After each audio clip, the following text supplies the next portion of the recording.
Assalamualaikum warahmatullahi wabarakatuh. Perkenalkan, nama saya Muhammad Hairun Al-Habsyi, jurusan Teknik Elektro D4, bekerja sama dengan Genetik Komputer School Singapura. Nah, pertemuan kali ini saya akan membahas tentang etika bisnis dan e-komersi. Beberapa alasan yang membuat bisnis perlu dilandasi oleh sebuah etika adalah: selain mempertaruhkan barang dan uang untuk tujuan keuntungan, bisnis juga mempertaruhkan nama, harga, dan bahkan nasib umat manusia yang terlibat di dalamnya. Bisnis adalah bagian penting dari masyarakat yang terjadi dalam masyarakat. Nah, bisnis adalah kegiatan yang mengutamakan rasa saling percaya.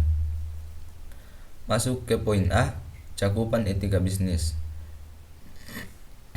Kegiatan bisnis yang makin merebak baik di dalam maupun di luar negeri telah menimbulkan tantangan baru, yaitu adanya tuntutan praktik bisnis yang baik, yang etis, yang juga menjadi tuntutan kehidupan bisnis di negara dunia. Richard T. de Giorge dalam buku Business Ethics memberikan 4 macam kegiatan yang dapat dikategorikan sebagai cakupan etika bisnis.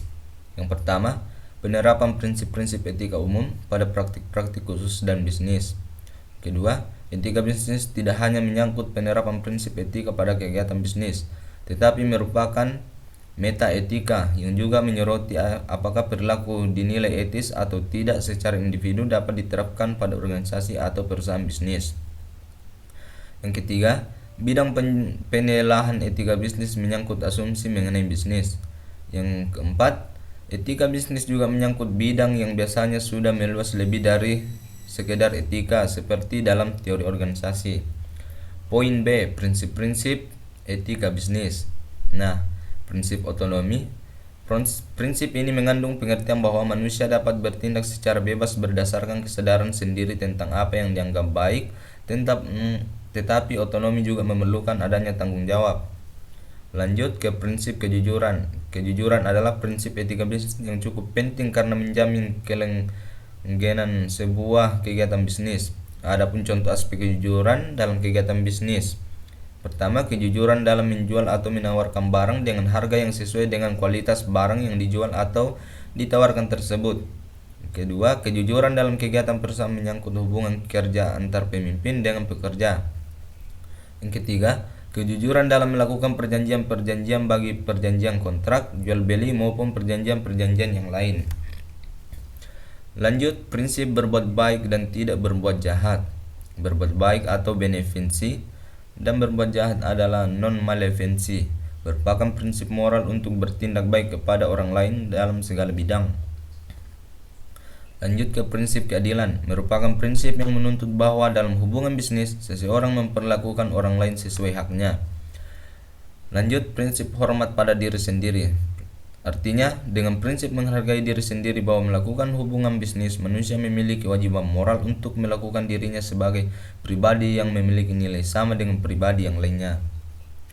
Nah, masuk ke poin C, bisnis di bidang teknologi informasi.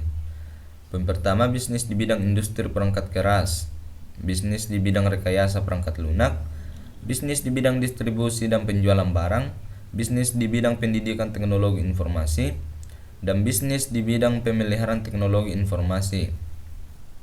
Poin D, tantangan umum bisnis di bidang teknologi informasi. Yang pertama, tantangan inovasi dan perubahan yang cepat. Tantangan kedua adalah pasar dan pemasaran di era globalisasi. Tantangan ketiga, pergaulan internasional. Tantangan keempat adalah pengembangan sikap dan tanggung jawab pribadi. Dan tantangan terakhir adalah pengembangan sumber daya manusia. Masuk ke poin E, e-komersi atau era baru bisnis teknologi informasi dan tantangan. Pengertian dari e-komersi secara umum adalah dapat dikatakan bahwa e-komersi adalah sistem perdagangan yang menggunakan mekanisme elektronik yang ada di jaringan internet. Yang kedua, e-komersi merupakan warna baru dalam dunia perdagangan, di mana kegiatan perdagangan tersebut dilakukan secara elektronik dan online. Adapun perkembangan yang sangat pesat dari sistem perdagangan elektronik tersebut adalah proses transaksi yang singkat, menjangkau lebih banyak pelanggan, mendorong kreativitas penyedia jasa, biaya operasional lebih murah, dan meningkatkan kepuasan pelanggan.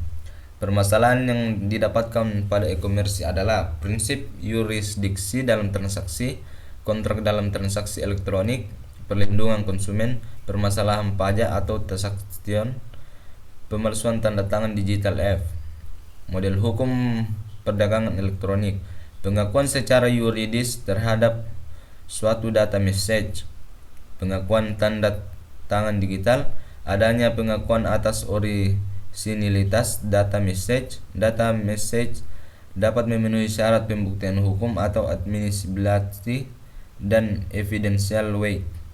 Pengakuan atas dokumentasi dalam data message. Ya, mungkin itu saja yang sempat saya sampaikan pada etika bisnis dan e-komersi. Wabillahi taufiq wal hidayah. Wassalamualaikum warahmatullahi wabarakatuh.